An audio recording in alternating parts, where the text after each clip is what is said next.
সাবেক speaker doctor Shirin Sharmin Chowdhury ধানমন্ডির বাসা থেকে আটক, ডিবি কার্যালয়ে চলছে জিজ্ঞাসাবাদ।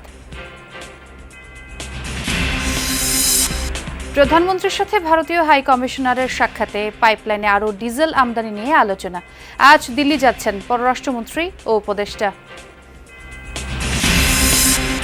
পেট্রোল অকটেনের জন্য অপেক্ষার প্রহর ফুরোচ্ছে না কিছুতেই। জ্বালানি সংকটে এশিয়া ইউরোপের বহু দেশে বিপর্যস্ত দৈনন্দিন কাজকর্ম। হবিগঞ্জে টানা বৃষ্টিতে তলিয়ে গেছে শত শত একর জমির আধা পাকা ধান। দুশ্চিন্তায় প্রান্তিক চাষিরা, চলছে পানি নিষ্কাশনের চেষ্টা। 3,500 টাকা এই জমিনগুলো ওই ধান, তখন আমার বাচ্চা কাচ্চা কেমন খাওয়া বাসা করবো। 60 জমিন আছে, ঈদের মাঝে পানি ইরম ধরনের উঠছে, আদৌ পানি কোনো ডাক। যশোরে ফ্যানের বাজারে সিন্ডিকেটের থাবা, প্রতি ইউনিটে দাম বেড়েছে 500 টাকা। মনিটরিং না থাকায় ক্ষুব্ধ ক্রেতা। বছরের তুলনায় এবার ফ্যানের দাম একটু বেশি, 400-500 টাকা। 30% তারের দাম বাড়ছে, বাড়ার কারণে এবার এই বছরে ফ্যানের দাম একটু বাড়তি। বন্দরনগরীর সড়ক অলিগলিতে তারের জঞ্জাল, দুর্ঘটনার শঙ্কা নিয়েই পথচারীদের চলাচল। সফল হয়নি কেবল মাটির নিচে স্থানান্তরের উদ্যোগ। সুনামগঞ্জের সাল্লায় জনস্বাস্থ্য প্রকৌশলী রাশেদুলের দুর্নীতির সাম্রাজ্য। বন্যা পীড়িতদের জন্য বরাদ্দ বিনামূল্যে টিউবওয়েলের জন্য নেন মোটা অঙ্কের ঘোষ। অফিস গেছে, কইছে যে কিছু টাকা লাগবো খরচ, তে কইছে বাহে যাওতে যত টাকা লাগে আমি দিব খরচ। আমি রাশেদ মিয়ারে 10,000 টাকা সিকিউরিটি টাকা দিছি, অনলাইনে ছাড়ছে। অনলাইনের পরে আবার বিদ্যুৎ বাবু আইয়া আরো 2,000-2,500 টাকা নিছে। এবার ইরানকে এক রাতেই ধ্বংস করার হুমকি ডোনাল্ড ট্রাম্পের। গোয়েন্দা প্রধান মজিদ খাদিমের হত্যার বদলা নেওয়ার হুঁশিয়ারি আইআরজিসির।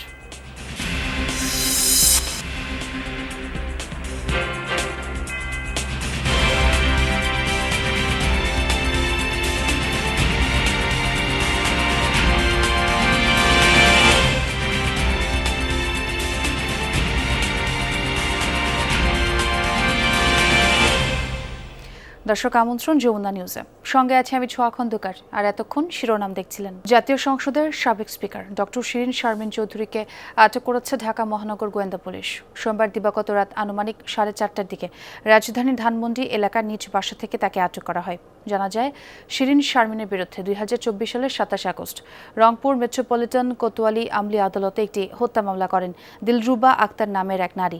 মামলার এজাহারে তিনি উল্লেখ করেন, সাবেক স্পিকার ও এলাকার সংসদ সদস্য শিরিন শারমিনের নির্দেশে আওয়ামী লীগ নেতাকর্মীরা তার স্বামী মুসলিম উদ্দিনকে নৃশংসভাবে হত্যা করে।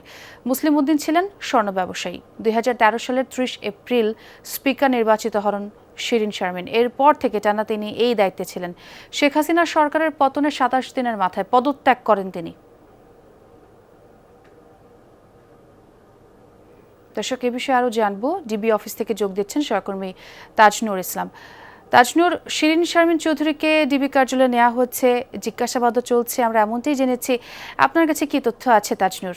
সবশেষ তথ্যগুলো জানার জন্যই সংবাদকর্মীরা ডিবি কার্যালয়ের সামনে কিংবা বাইরের যে জায়গাটি রয়েছে সেখানে অপেক্ষমান রয়েছে এবং সবশেষ তথ্যগুলো জানার ব্যাপারে বেশ কয়েকটি প্রশ্ন সামনে রয়েছে। সেই প্রশ্নগুলোর একটি হতে পারে যে তাকে আসলে কোন মামলায় গ্রেফতার দেখানো হবে কিংবা তাকে আদৌ গ্রেফতার দেখানো হবে কিনা। আর যদি গ্রেফতার দেখানো হয় তবে তাকে কখন আদালতে তোলা হবে, কদিনের রিমান্ড চাওয়া হবে, এই সমস্ত প্রশ্নগুলো আমাদের সামনে রয়েছে এবং সেই প্রশ্নগুলোর উত্তর আমরা জানার চেষ্টা করছি বিভিন্ন মাধ্যমে, বিশেষ করে যার যে সমস্ত রকমের সংযোগ রয়েছে।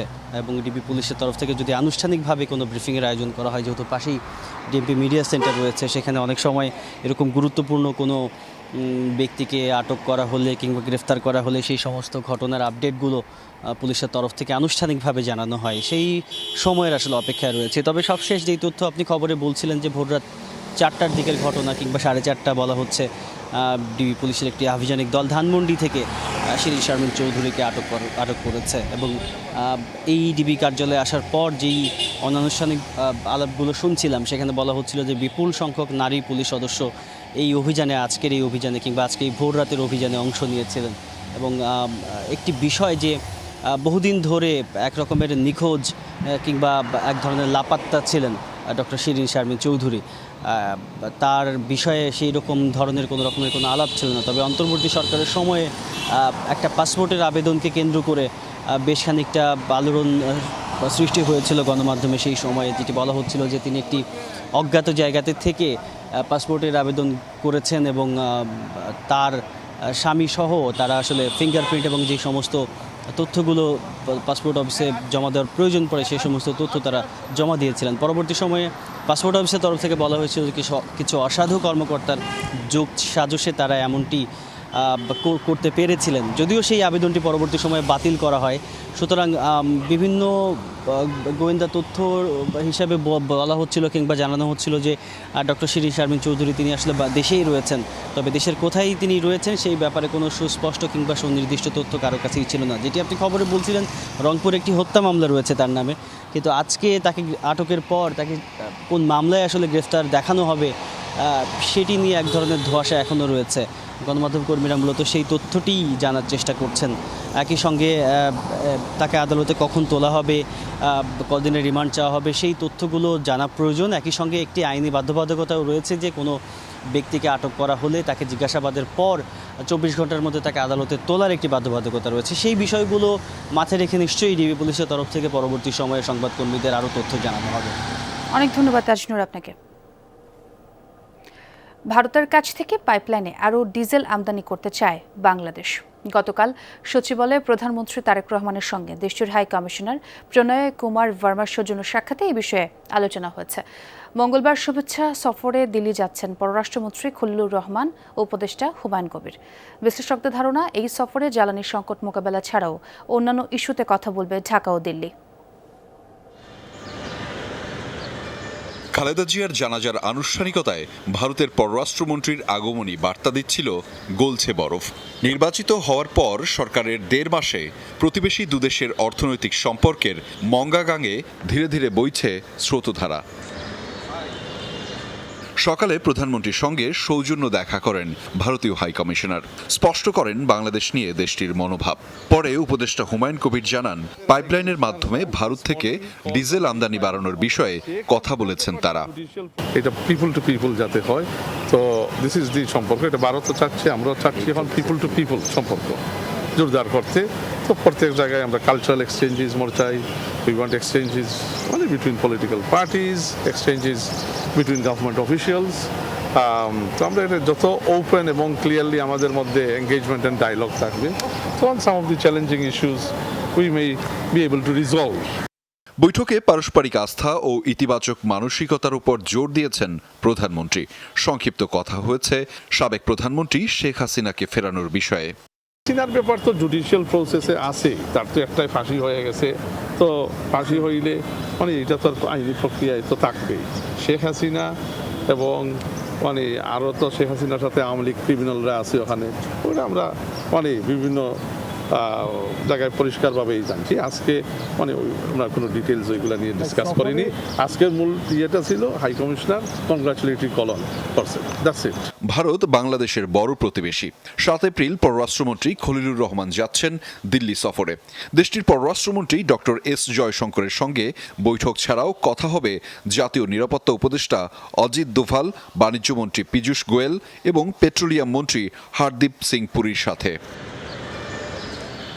সফরটি তাৎপর্যপূর্ণ বলছেন বিশ্লেষকরা।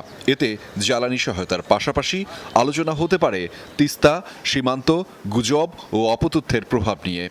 বিশ্বে যে টালমাটাল অবস্থা, সেই ক্ষেত্রে আসলে আঞ্চলিক সহযোগিতাটা খুবই গুরুত্বপূর্ণ বাংলাদেশের জন্য এবং আঞ্চলিক স্থিতিশীলতার জন্য। ডিসেম্বর 2026-এ গঙ্গা চুক্তিটাও শেষ হয়ে যাওয়ার কথা, ফলে এই জায়গাতে বাংলাদেশের নেগোসিয়েশনটা, অর্থাৎ বাংলাদেশ সরকারের যে বাংলাদেশ ফার্স্ট নীতির ভিত্তিতে কতটুকু সমতার মাধ্যমে চুক্তি নবায়ন করা হবে, সেটারও একটা ফ্রেমওয়ার্ক এখানে তৈরি হতে পারে। এবছরই শেষ হচ্ছে দিল্লির সঙ্গে সম্পাদিত 30 বছরের গঙ্গা চুক্তি। আহমেদ রেজা, যমুনা নিউজ, ঢাকা। জ্বালানি তেল সংগ্রহে দেশের বিভিন্ন জেলায় ফিলিং স্টেশনে আজও গ্রাহকদের দীর্ঘ লাইন। তেলের সংকট নিয়ে আরও জানাতে জামালপুর থেকে যুক্ত হচ্ছেন সহকর্মী সাগর ফরাজি। আজকে সকালের চিত্রটা কেমন ফিলিং স্টেশনগুলোতে, তেলের সরবরাহ কেমন, সেই সাথে তেলের চাহিদা এবং যোগানের কি অবস্থা? বরাবরের মতো আজকের চিত্র কিন্তু গত 3-4 সপ্তাহ যা আমরা দেখে এসেছি তেমনই। আমি এখন রয়েছি জামালপুর শহরের একটি ফিলিং স্টেশনে। এখানে গত 2 দিন তেল দেওয়া হয়নি, পরবর্তীতে আজকে তেল দেওয়ার খবরে কিন্তু আমার পেছনে দেখতে পাচ্ছেন একটি লম্বা সারি। 10টা কি 11টা নাগাদ এখানে তেল দেওয়া শুরু হওয়ার কথা রয়েছে।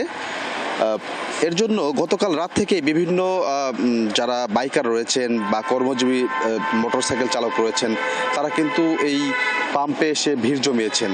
আমরা বেশ কয়েকজনের সাথে কথা বলেছি, তারা বলছেন যে মূলত যে বিষয়টি প্রয়োজন, যে এই যে তেলগুলো রয়েছে অর্থাৎ অকটেন ও পেট্রোলের চাহিদা কিন্তু সবচেয়ে বেশি।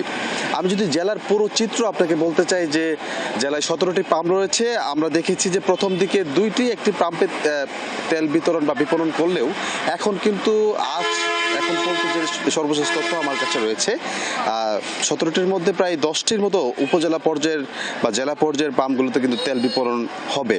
তো এই কারণে কিন্তু আসলে যে একদম ভিড় কমেছে বা সারি কমেছে এমনটা না, কিন্তু একই অবস্থায় রয়েছে। আমরা বিভিন্ন পাম্প মালিক পক্ষের সাথে কথা বলেছি, তারা যেমনটি বলছেন যে যোগানের যে ব্যাপারটি রয়েছে, যে যোগানটি তারা পায় সেটি কিন্তু কিছুটা কমই তারা বলছেন। আমি যদি একজন গ্রাহকের সাথে কথা বলতে চাই, আপনি কখন এসেছেন আর এখন কি অবস্থা? আমি আসছি আসলে আপনার ফজরের আজানের আগে থেকে অনেকে সিরিয়াল আছে, তো আমার বাসা বেশি দূরে, এর জন্য আমি আসি আপনার সকাল 5:40 আমার সিরিয়ালটা ওইখানে আছে। তো আমরা কাজকাম করি যদি ওনারা যদি রাত্রে সকালে 11টা বাজে তেল দেয় তাহলে আমরা কিভাবে কাজ করব। আবার সরকার গঠন করে দিয়েছে আপনার 8টার পরে 7টার পরে দোকানপাট বন্ধ, তাহলে তো আমরা তো নিরুপায়। আমার যাইতে হয়, আমার বাসা জামালপুর যাইতে হয় মাদারগঞ্জে, তো আমি কি করব আমি নিজেও বুঝতেছি না। ধন্যবাদ। যেমনটি শুনছিলাম, আসলে এখানকার প্রত্যেকটি যারা গ্রাহক অর্থাৎ তেলের জন্য অপেক্ষা করছেন, অপেক্ষমান রয়েছেন, তাদের কথা কিন্তু প্রায় একই। বিভিন্ন যে সকালের অফিস করে, তারপর হচ্ছে সেলসের কাজ করে, তাদের কিন্তু এই বিশেষ করে তেলের কারণে দুর্দশা আরও সবচেয়ে বেশি। আমি যদি গত কয়েকদিনের চিত্র বলতে চাই, জামালপুরের জেলা প্রশাসনের পক্ষ থেকে বিভিন্ন সময় কিন্তু অভিযান পরিচালনা করা হয়েছে, বিভিন্নভাবে জরিমানা করা হয়েছে, তবুও কিন্তু আসলে এই দীর্ঘ সারি কিন্তু শেষই হচ্ছে না। মজার বিষয় হচ্ছে গতকাল রাতে সামাজিক যোগাযোগ মাধ্যমে আমরা দেখেছি যে রাত 3টা থেকে বা এর আগেও অনেকে ঘুমিয়েছে আছে রাস্তায় মশারি পেতে। তো এই ছিল জামালপুরের চিত্র। সাগর, অনেক ধন্যবাদ আপনাকে। মধ্যপ্রাচ্যে চলমান যুদ্ধের জেরে বিশ্ববাজারে চরমে পৌঁছেছে জ্বালানি সংকট। নিরসনে মূল্যবৃদ্ধি, রেশনিং থেকে শুরু করে শুল্ক কমানোর মতো পদক্ষেপ নিয়েছে বহু দেশ। মওকুফ করা হচ্ছে গণপরিবহনের ভাড়া পর্যন্ত। কিন্তু ধারণার চেয়ে সমস্যা দীর্ঘমেয়াদী হওয়ায় মিলছে না সুরাহা, কাটছে না জ্বালানি দুরবস্থার। এমন পরিস্থিতিতে মারাত্মক দুর্দশায় পড়েছে এশিয়া, ইউরোপের বহু দেশ।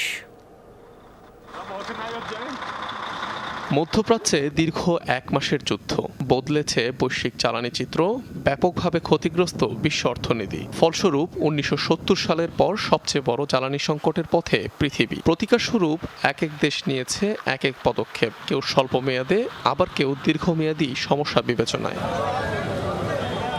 ধরা যাক এশিয়ার কথা। এই মহাদেশে জ্বালানি সংকটের এখন পর্যন্ত সবচেয়ে বড় ভুক্তভোগী বলা যায় ভারতকে। দেশটির আমদানিকৃত তেল, এলএনজি ও পেট্রোলিয়ামের অর্ধেকই আসে হরমুজ প্রণালী দিয়ে। এরই মধ্যে আগামী 60 দিনের জন্য প্রয়োজনীয় অপরিশোধিত তেল মজুত করেছে নয়াদিল্লি। লিটার প্রতি 10 টাকা পর্যন্ত কমিয়েছে শুল্কও। সরকারের রাজস্ব জনগণের পকেট থেকেই আসে। সরকার যদি আবগারি শুল্ক কমিয়েই থাকে তাহলে সেটা তার নিজের পকেট থেকে নয়। মন্ত্রীদের বক্তব্য শুনে মনে হচ্ছে যেন তারা নিজের পকেট থেকে দিচ্ছে।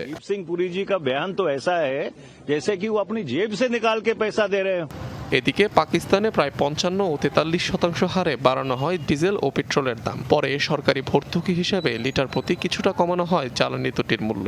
দেশটিতে জ্বালানি সাশ্রয়ে হোম অফিসের নির্দেশনায় এমনকি কমানো হয়েছে সরকারি গাড়ির তেলের বরাদ্দ।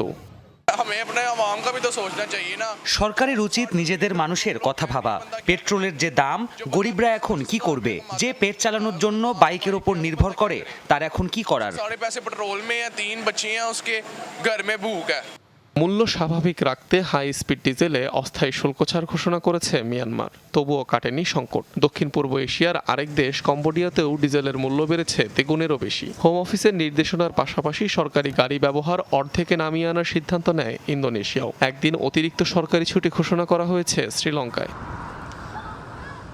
সবচেয়ে বেশি দুর্দশা যেন ইউরোপে। এপ্রিলের শুরুতেই সেখানে ব্যারেল প্রতি জ্বালানি মূল্য ছাড়িয়েছে $200। সবচেয়ে বেশি দামে ডিজেল বিক্রি হচ্ছে নেদারল্যান্ডসে। ব্রিটেন আর ফ্রান্সে আগের চেয়ে 30% বেশি দামে বিক্রি হচ্ছে জ্বালানি। বিপরীতে আয়ারল্যান্ড, রোমানিয়া, স্পেনের মতো দেশগুলো ডিজেলে আবগারি শুল্ক কমালেও মেলেনি সুরাহা।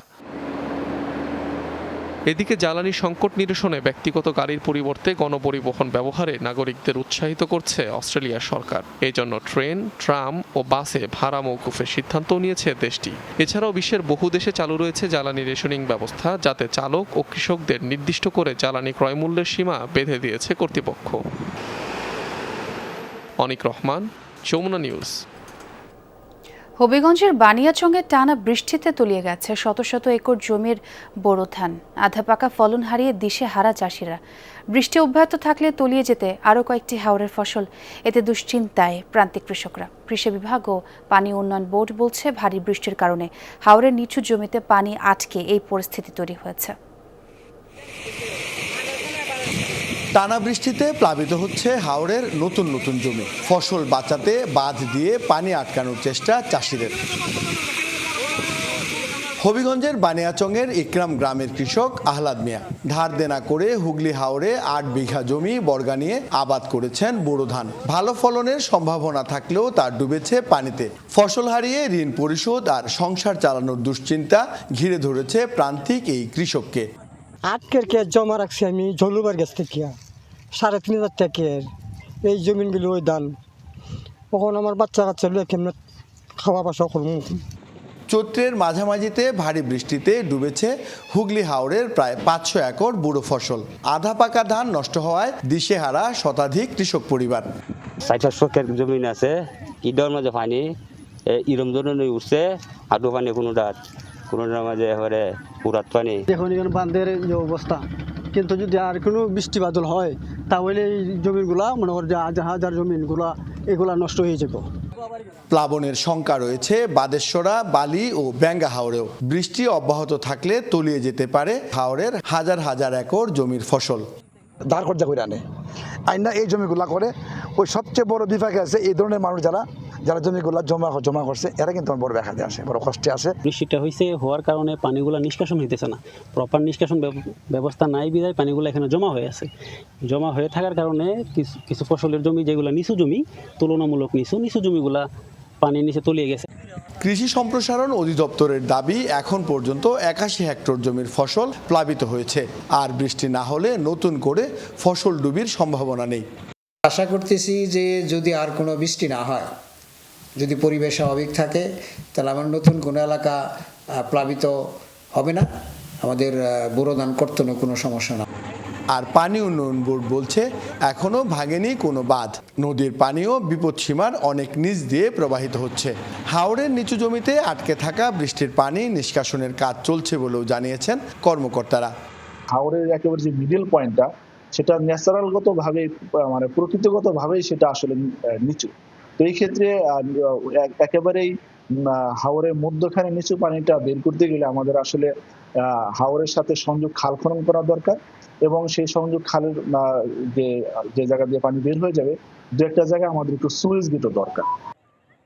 চলতি মৌসুমে জেলায় প্রায় 1,24,000 হেক্টর জমিতে বুড়ো আবাদ হয়েছে। এর মধ্যে হাওরের জমি প্রায় 47,000 হেক্টর। প্রদীপ দাস সাগর, যমুনা নিউজ, হবিগঞ্জ। চৈত্র মাসের শেষ দিকে গরম হাওয়া ফ্যানের বাজারে। যশোরে গত বছরের তুলনায় এবছর প্রতিটি ফ্যানের দাম বেড়েছে 4 থেকে 500 টাকা। এতে চাপে পড়েছেন সাধারণ ক্রেতারা। বাজেটের বাইরে দাম হওয়ায় খালি হাতেই বাড়ি ফিরছেন কেউ কেউ। নজরদারির অভাবকে দায়ী করছেন অনেকে। গরমের শুরুতেই যশোরে উত্তাপ ছড়াচ্ছে ফ্যানের দাম।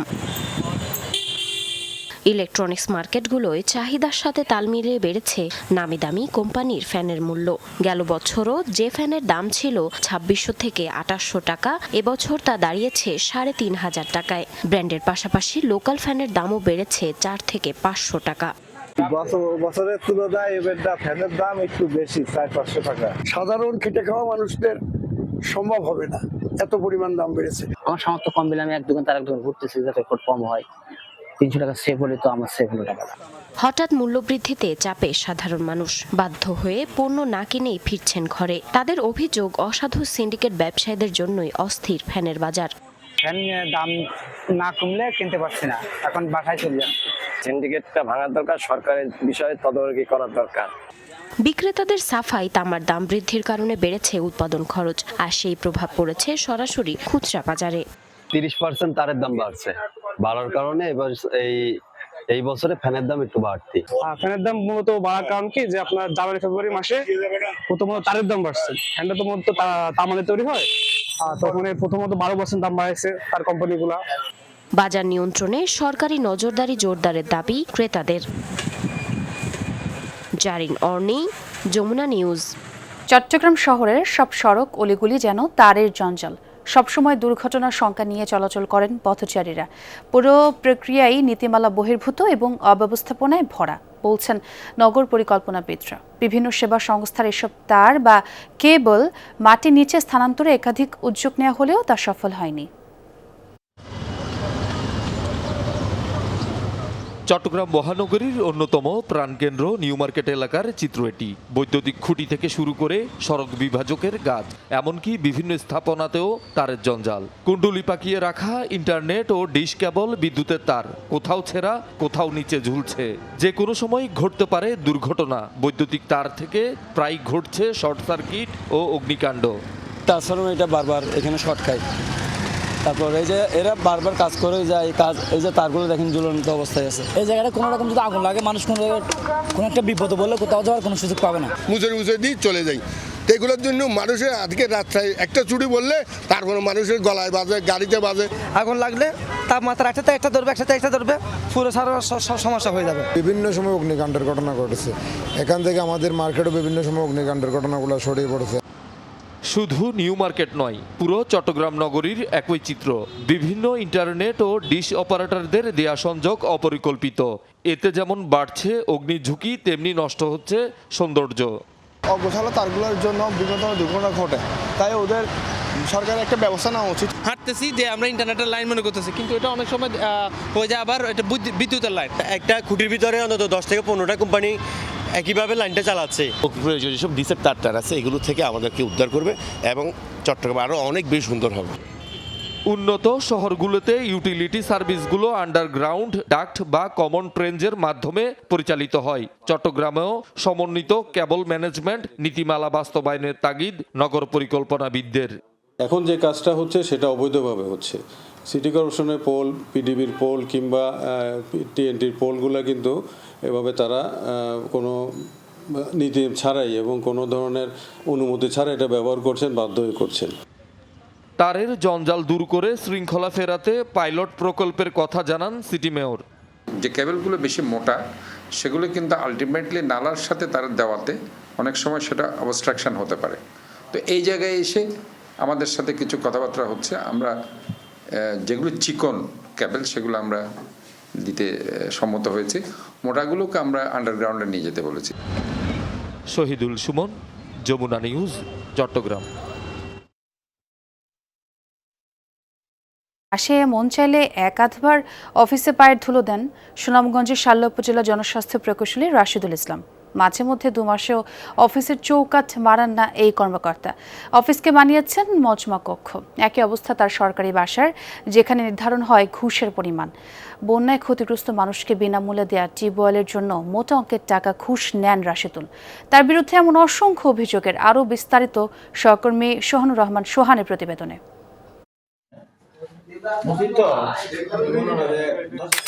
কোনো বাসাবাড়ি নয়, এটি সরকারি অফিস।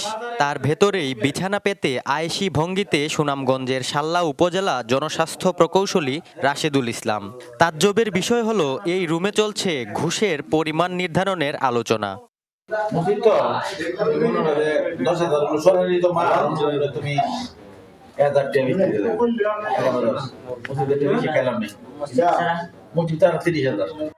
অর্থাৎ বাসাবাড়িতে টিউবওয়েলের জন্য 30,000 টাকা, মসজিদের জন্য 11,000 টাকা ঘুষ নেওয়া হবে এবং যার মাধ্যমে কাজ হবে সে কমিশন পাবে 5,000 টাকা।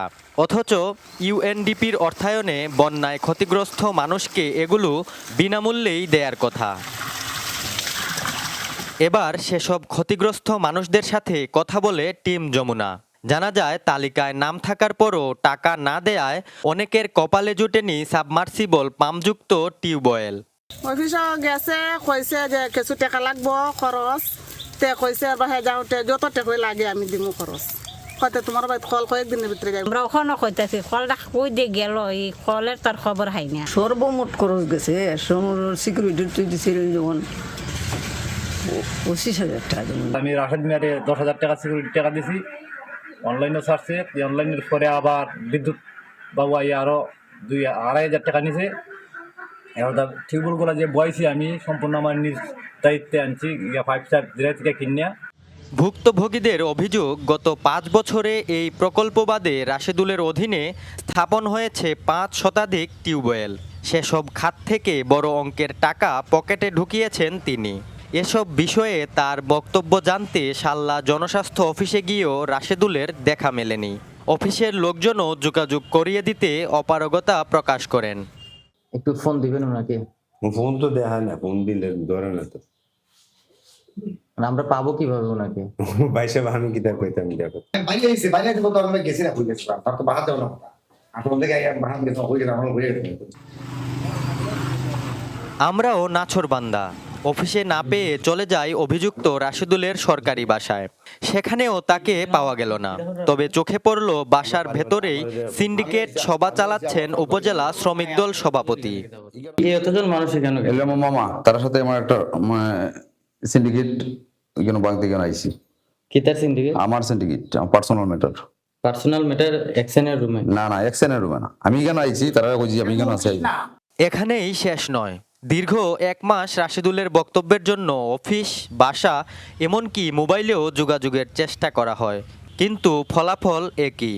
উপজেলা আইনশৃঙ্খলা মিটিংয়ে জনগুরুত্বপূর্ণ কর্মকর্তার এমন অনিয়মের সমালোচনা করেন শাল্লা বিএনপির আহ্বায়ক।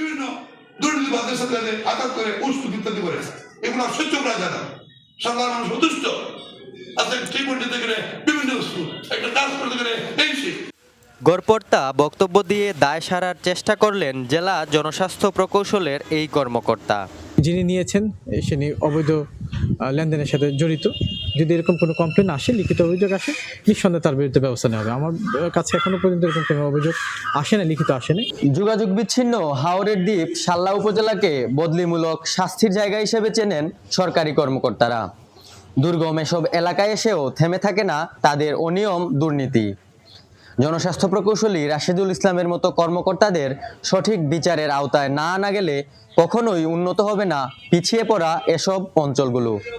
সোহানুর রহমান সোহান, যমুনা নিউজ, সুনামগঞ্জ। সংসদের শীর্ষ 20 ঋণ খেলাপির তালিকা প্রকাশ করেছেন অর্থমন্ত্রী আমির খসরু মাহমুদ চৌধুরী। এর মধ্যে টপ 10-এ আছে এস আলম, সোনালী traders, Beximco, global trading, Chemon ইস্পাত ও ইনফিনিট সিআর ট্রিপস। সব মিলিয়ে দেশে এই মুহূর্তে খেলাপি ঋণের পরিমাণ প্রায় 5.5 লাখ কোটি টাকা। হাসনাত আবদুল্লাহ লিখিত প্রশ্নের জবাবে অর্থমন্ত্রী এসব তথ্য জানান। ব্যাংক থেকে ঋণ নিয়ে দীর্ঘ সময় ইচ্ছাকৃত টাকা ফেরত না দিলেই কোনো ব্যক্তি বা প্রতিষ্ঠান খেলাপি হিসেবে চিহ্নিত হন। তবে দেশের আর্থিক খাত এই ক্যান্সারে আক্রান্ত দীর্ঘদিন ধরে, যার পরিধি বাড়ে পতিত আওয়ামী লীগ সরকারের আমলে। অভিযোগ আছে কেন্দ্রীয় ব্যাংকের দুর্বল তদারকি ও রাজনৈতিক বিবেচনায় ঋণ লেনদেনের ফলে বেহাল দশা হয় ব্যাংকিং খাতের। ঋণের টাকার বড় অংশ পাচার হয় বিদেশে। ইসলাম খান। সোমবার এই ইস্যুতে সরগরম হয় সংসদ অধিবেশন। এই মুহূর্তে দেশে খেলাপি ঋণের পরিমাণ কত এবং তা আদায়ে সরকার কি ব্যবস্থা নিয়েছে সেই বিষয়ে অর্থমন্ত্রীকে লিখিত প্রশ্ন করেন এনসিপি নেতা ও এমপি হাসনাত আবদুল্লাহ। জবাবে শীর্ষ 20 ঋণ খেলাপির তালিকা প্রকাশ করেন অর্থমন্ত্রী। সেখানে সর্বোচ্চ 5টি কোম্পানির নাম এসেছে এস আলম গ্রুপের, 2টি প্রতিষ্ঠান বেক্সিমকোর আওতাধীন। আরও আছে Sonali traders, global trading, Chemon Ispat, infinite CR strips, Keya cosmetics, Deshbandhu sugar mills, power pack Motiara Keraniganj ও Jamalpur, Citycell, Karnaphuli foods, Murad enterprise, CLC power ও রংধনু বিল্ডার্স। ধন্যবাদ। লক্ষ্মীপুর 1 আসন। একই প্রশ্ন তালিকায় হাসনাত আব্দুল্লাহ জানতে চান বর্তমান সংসদ সদস্যদের ঋণ ও সেসব খেলাপি কিনা সে প্রসঙ্গে। লিখিত জবাবে অর্থমন্ত্রী জানান বর্তমান সংসদের এমপি ও তাদের স্বার্থ সংশ্লিষ্ট প্রতিষ্ঠানের খেলাপি ঋণ 11,117 কোটি টাকা আদালতের নির্দেশনার পর যার প্রায় 3300 কোটি টাকা খেলাপি হিসেবে দেখানো হয়নি। অর্থমন্ত্রী সংসদে জানান টাকা আদায়ে অর্থঋণ আদালতে বিচারক হিসেবে ব্যাংকার নিয়োগের প্রক্রিয়া চলছে, বেঁধে দেয়া হতে পারে ব্যক্তির ঋণ নেয়ার সর্বোচ্চ সীমাও। তৌহিদ হোসেন, যমুনা নিউজ, ঢাকা। শীর্ষ ঋণ খেলাপিদের বিরুদ্ধে কঠোর ব্যবস্থা গ্রহণের দাবি জানিয়েছেন বিরোধী দলীয় সংসদ সদস্য আক্তার হোসেন। অধিবেশন শেষে তিনি বলেন এটি দেশের জন্য অশনির সংকেত। বিএনপি থেকে নির্বাচিত কিছু সদস্য ঋণ খেলাপের দায়ে শপথ নিতে না পারায় উদ্বেগ প্রকাশ করেন আক্তার হোসেন। বিএনপি থেকে নির্বাচিত এমন অনেক সংসদ সদস্য আছেন যারা এখনো পর্যন্ত শপথ নিতে পারেন নাই, কারণ তারা ঋণ খেলাপি অবস্থায় আছেন। এটা কিন্তু খুবই ডেঞ্জারাস একটা পরিস্থিতি। বাংলাদেশ রাষ্ট্রটিকে যদি আমাদের ফাংশনাল রাখতে হয় তাহলে যারা বড় বড় ঋণ খেলাপি যারা আছে তাদেরকে অবশ্যই পাকড়াও করতে হবে। ইরানকে এক রাতেই ধ্বংস করা সম্ভব, আর আগামীকালই হতে পারে সেই রাত, এমন হুঁশিয়ারি উচ্চারণ করলেন মার্কিন প্রেসিডেন্ট ডোনাল্ড ট্রাম্প। সোমবার হোয়াইট হাউসে সংবাদ সম্মেলনে তেহরানের প্রতি দেয়া আলটিমেটামের কথা মনে করিয়ে দেন তিনি। বলেন তেহরান যদি চুক্তিতে রাজি না হয় মঙ্গলবার মধ্যরাতের আগেই ইরানের সব বিদ্যুৎ কেন্দ্র ও সেতু গুঁড়িয়ে দেওয়ার নির্দেশ দেবেন। চাইলে মাত্র 4 ঘন্টায় রাত 12টার মধ্যে ধ্বংস করে দিতে পারেন সবগুলো। ইরান শর্ত মানলে দেশটির পুনর্গঠনে সহায়তা করতে পারেন বলেও জানান মার্কিন প্রেসিডেন্ট। তেহরানের স্থানীয় সময় বুধবার ভোর 3:30টায় শেষ হবে ট্রাম্পের বেঁধে দেওয়ার সময়সীমা। তাদের হাতে একদিন সময় আছে, পূর্বাঞ্চলীয় সময় আগামীকাল রাত 8টা। এরপর আর কোনো সেতু আর কোনো বিদ্যুৎ কেন্দ্র থাকবে না তাদের। মঙ্গলবার রাত 12টার মধ্যেই সবগুলো বিস্ফোরিত হবে, জ্বলবে এবং অকার্যকর হবে, পুরোপুরি ধ্বংস হবে। অর্থাৎ চাইলে আমরা 4 ঘন্টার মধ্যেই এটা করতে পারি। আশা করছি তা করতে হবে না। যুক্তরাষ্ট্র ইসরায়েলের যৌথ হামলায় নিহত হয়েছেন আইআরজিসির গোয়েন্দা প্রধান মাজিদ খাদেমি। জেনারেল হত্যার প্রতিশোধ নেয়ার হুঁশিয়ারি দিয়েছে তেহরান। যুদ্ধবন্ধে আলোচনার মধ্যেই মধ্যপ্রাচ্যে চলছে পাল্টাপাল্টি হামলা। ইরানের রাজধানী তেহরানে দফায় দফায় শোনা গেছে ব্যাপক বিস্ফোরণের আওয়াজ। মেহরাবাদ সহ 3টি বিমানবন্দরে হয়েছে হামলা। আগ্রাসনের শিকার দেশটির বৃহত্তম পেট্রোকেমিক্যাল স্থাপনা। এছাড়া কাশান, কোনারাক, উর্মিয়া ও খোয়েব শহরেও হয়েছে জোরদার হামলা। পাল্টা জবাব দিয়ে যাচ্ছে তেহরানও। ইসরায়েলে একের পর এক মিসাইল ছুড়েছে আইআরজিসি। আবারও হামলা চালিয়েছে হাইফাতে। সৌদি আরব ও বাহরাইন সহ উপসাগরীয় কয়েকটি দেশেও চালিয়েছে হামলা। মার্কিন সংবাদ মাধ্যম সিবিএস নিউজ জানিয়েছে সোমবার রাতে কুয়েতের একটি বিমান ঘাঁটিতে ইরানের ড্রোন হামলায় আহত হয়েছেন 15 মার্কিন নাগরিক। ইরানের নিখোঁজ পাইলটদের উদ্ধার অভিযান ছিল অজুহাত। মূলত ইরানের কাছে থাকা সমৃদ্ধকৃত ইউরেনিয়াম চুরি করতেই বিশেষ এই অভিযানের নির্দেশ দিয়েছিলেন মার্কিন প্রেসিডেন্ট ট্রাম্প। এক সংবাদ সম্মেলনে এমন দাবি করেছেন ইরানের পররাষ্ট্র মন্ত্রণালয়ের মুখপাত্র ইসমাইল বাঘেই। তার দাবি পাইলটদের অবস্থান থেকে অনেক দূরে অবতরণের চেষ্টা করছিল মার্কিন বাহিনী। ইরানের দুর্গম পাহাড়ি এলাকায় মার্কিন যুদ্ধবিমান বিধ্বস্ত হলেও বেঁচে যান 2 পাইলট। একজনকে কয়েক ঘন্টার মধ্যে উদ্ধার করলেও বিমানটির ওয়েপন সিস্টেম অফিসারকে খুঁজে পেতে 2 দিনেরও বেশি সময় লাগে মার্কিন বাহিনীর। এই অপারেশনকে ঐতিহাসিক আখ্যা দিয়েছেন মার্কিন প্রেসিডেন্ট ডোনাল্ড ট্রাম্প। তার দাবি দ্বিতীয় পাইলটকে উদ্ধারে চালানো অভিযানে 4টি বম্বার, 64টি ফাইটার জেট, 48টি রিফুয়েলিং ট্যাঙ্কার আর 13টি রেস্কিউ বিমান অংশ নেয়। তবে মাত্র একজন এয়ারম্যানকে উদ্ধারে এত বিশাল আয়োজনকে সন্দেহের দৃষ্টিতে দেখছে ইরান। সংবাদ সম্মেলনে দেশটির পররাষ্ট্র মন্ত্রণালয়ের মুখপাত্র ইসমাইল বাঘেই দাবি করেছেন পাইলটকে উদ্ধারের নামে মূলত ইরানের সমৃদ্ধ ইউরেনিয়াম চুরিই ছিল ওয়াশিংটনের লক্ষ্য। এটি সমৃদ্ধ ইউরেনিয়াম চুরি করতে প্রতারণামূলক অভিযান হতে পারে। এই সম্ভাবনাকে মোটেই উড়িয়ে দেওয়া উচিত নয়। ইরানি এই কর্মকর্তার দাবি আমেরিকান পাইলট দেশটির কোহ গিলুয়ে ও বয়ার আহমেদ প্রদেশে ছিল। তবে যে এলাকায় মার্কিন বাহিনী অবতরণের চেষ্টা করছিল তা নিখোঁজ পাইলটদের অবস্থান থেকে অনেক দূরে। এর আগে মার্কিন গণমাধ্যম ওয়াল স্ট্রিট জার্নালও এক প্রতিবেদনে দাবি করেছিল ইরানের সমৃদ্ধকৃত ইউরেনিয়াম নিজেদের আয়ত্তে নিতেই দেশটিতে স্থলসেনা পাঠানোর কথা বিবেচনা করছেন ট্রাম্প। ধারণা করা হয় ইরানের কাছে প্রায় 400 থেকে 450 কেজি সমৃদ্ধকৃত ইউরেনিয়াম রয়েছে। এর মাধ্যমে অচিরেই পারমাণবিক অস্ত্র তৈরি করতে সক্ষম তেহরান। প্রাণপ্রতিম কুণ্ডু, যমুনা নিউজ। ভারতের পশ্চিমবঙ্গে বিধানসভা নির্বাচন ঘিরে চরম উত্তপ্ত রাজনীতির মাঠ। জোর প্রচারণায় ব্যস্ত সময় পার করছে বিজেপি ও তৃণমূল কংগ্রেসের নেতাকর্মীরা। একই সাথে জনসমাবেশ খুলে চলছে পাল্টাপাল্টি অভিযোগ। তৃণমূল কংগ্রেস সরকারকে দুর্নীতি, অনুপ্রবেশ ও আইন শৃঙ্খলা পরিস্থিতির অবনতি নিয়ে আক্রমণ করছেন ভারতের প্রধানমন্ত্রী নরেন্দ্র মোদী। তার অভিযোগ, মমতা বন্দ্যোপাধ্যায়ের আমলে বাংলায় উন্নয়ন থমকে রয়েছে। ভয়ের পরিবেশ দূর করতে বিজেপিকে ভোট দেওয়ার আহ্বান জানান তিনি। অপরদিকে পাল্টা জবাবে সরব রাজ্যটির মুখ্যমন্ত্রী মমতা বন্দ্যোপাধ্যায়ও মোদীর অভিযোগ খারিজ করে কেন্দ্রের বিরুদ্ধে ভোটার তালিকা, মূল্যবৃদ্ধি ও সাম্প্রদায়িক রাজনীতির অভিযোগ তুলেছেন তিনি। তার হুঁশিয়ারি, বাংলাকে টার্গেট করলে দিল্লিকেও টার্গেট করবে তৃণমূল কংগ্রেস। বাড়ছে তাপমাত্রা, বদলাচ্ছে আবহাওয়া। এই জলবায়ুর বিরূপ প্রভাব বাংলাদেশে বেশ স্পষ্ট। উন্নত বিশ্ব এখন সোলার জিও ইঞ্জিনিয়ারিং এর দিকে ঝুঁকছে। এর ফলে সূর্যের কিছুটা তাপ পৃথিবীতে পৌঁছানো থেকে কৃত্রিমভাবে বাধাপ্রাপ্ত হবে। কমবে বৈশ্বিক উষ্ণতা। এতে বদলে যেতে পারে বঙ্গোপসাগর অঞ্চলে মৌসুমী বায়ুর গতিপথ। সূর্যকে আড়াল করে পৃথিবীকে শীতল রাখা শুনতে অবিশ্বাস্য লাগলেও এমন প্রযুক্তি নিয়ে এখন আলোচনা চলছে। কৃত্রিমভাবে পৃথিবীর তাপমাত্রা কমানোর এই প্রযুক্তির নাম সোলার জিও ইঞ্জিনিয়ারিং। আকাশে বিশেষ বিমান দিয়ে সালফার অ্যারোসল ছড়িয়ে দেওয়া হয়। এই সূক্ষ্ম কণাগুলো সূর্যের আলোকে প্রতিফলিত করে মহাকাশে ফেরত পাঠায়, ফলে পৃথিবীর তাপমাত্রা কিছুটা কমে আসে। এই প্রযুক্তির বড় সমর্থকদের একজন বিল গেটস। হার্ভার্ড বিশ্ববিদ্যালয়ের একটি গবেষণা প্রকল্পেও তিনি অর্থ দিয়েছেন। তার মতে কার্বন নিঃসরণ কমানোর গতি খুবই ধীর। শুধু গাছ লাগানো বা বৈদ্যুতিক গাড়ি ব্যবহার করে জলবায়ু পরিবর্তনে এই বড় সংকট ঠেকানো সম্ভব নয়। তাই এই প্রযুক্তিকে তিনি দেখছেন এক ধরনের জরুরি ব্যবস্থা হিসাবে। তবে কয়েকটি ক্ষমতাধর দেশের এই একতরফা ব্যবহারে ক্ষতিকর হয়ে উঠতে পারে এটি। প্রকৃতির স্বাভাবিক নিয়মে এভাবে হস্তক্ষেপ বড় ঝুঁকি তৈরি করছে, এমন অভিমত বিজ্ঞানীদের। সালফার কণাগুলো ওজোন স্তরে ক্ষতি করছে।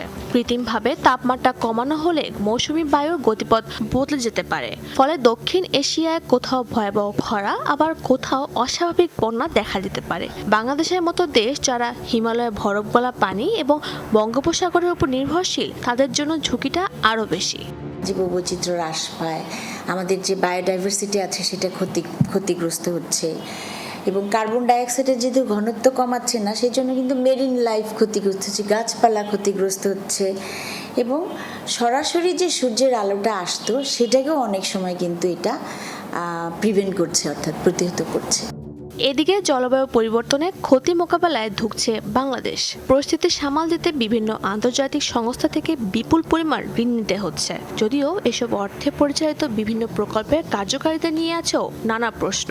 ফলে জলবায়ু পরিবর্তনজনিত ক্ষতির পাশাপাশি বাড়ছে ঋণের বোঝা। এমন পরিস্থিতিতে নতুন করে জলবায়ু পরিবর্তনজনিত কৃত্রিম সংকট বাংলাদেশকে আরও আর্থিক ক্ষতির ঝুঁকিতে ফেলবে। আমাদের এনফোর্সমেন্টের এই জায়গাতে কিছুটা ঘাটতি আছে। আপনারা জানেন যে আমাদের জনবলেরও ঘাটতি আছে। কাজেই সব কিছুই আমরা যে ডে টু ডে কাজগুলো করতে হয়, সেই কাজগুলোই কিন্তু আমাদের জনবলের যে পরিমাণ ঘাটতি আছে সেটা করা সম্ভব হচ্ছে না। তো সেক্ষেত্রে আমরা সত্যিকার অর্থে, যদি আমি যে কথাটি বললাম যে আমাদের সক্ষমতা তৈরি করতে হবে, আমাদের কর্মদক্ষতা বৃদ্ধি করতে হবে, আমাদেরকে সব জায়গায় কাজ করার মতো অবস্থাটা তৈরি করতে হবে। বিশেষজ্ঞরা সোলার জিও ইঞ্জিনিয়ারিং এর এক ভয়াবহ দিক তুলে ধরে বলেছেন, পৃথিবীকে বাঁচানোর চেষ্টা করতে গিয়ে নতুন কোনো বিপদ ডেকে আনা তা কোনোভাবেই গ্রহণযোগ্য নয়। জাতিসংঘের মাধ্যমে এই বিষয়ে কঠোর নিয়ম তৈরির দাবি তাদের। শাহদিন অন্তরা, যমুনা নিউজ, ঢাকা। লাল সবুজের জার্সি গায়ে নিজের ক্রিকেট ক্যারিয়ার শেষ করতে চান সাকিব আল হাসান। এরপর দেশের উন্নয়নে অবদান রাখতে রাজনীতি অথবা তার বাইরে থেকে কাজ করার কথা জানান এই পোস্টার বয়। সম্প্রতি এক সাক্ষাৎকারে নিজের ক্রিকেটে ফেরা, ক্লাব ক্রিকেটে অস্থিরতা, রাজনীতি সহ নানা দিক তুলে ধরেন সাকিব। দিনভর আলোচনায় থাকার পর সোমবার সামাজিক যোগাযোগ মাধ্যমে এক স্টেটাসে বিষয়টির স্পষ্ট ব্যাখ্যা দেন তিনি। জানান, বাংলাদেশের হয়ে খেলার পাশাপাশি সর্বোচ্চটুকু উজাড় করে দেওয়ার প্রয়াস, তাই মনোযোগটাও ধরে রাখতে চান 22 গজে। এদিকে রাজনীতির মাধ্যমে দেশের উন্নয়নে কাজ করা অনেক বেশি সহজ হয় বলে দাবি সাকিব আল হাসানের। আর দর্শক এই ছিল যমুনা নিউজে। এতক্ষণ যারা সঙ্গে ছিলেন সবাইকে ধন্যবাদ।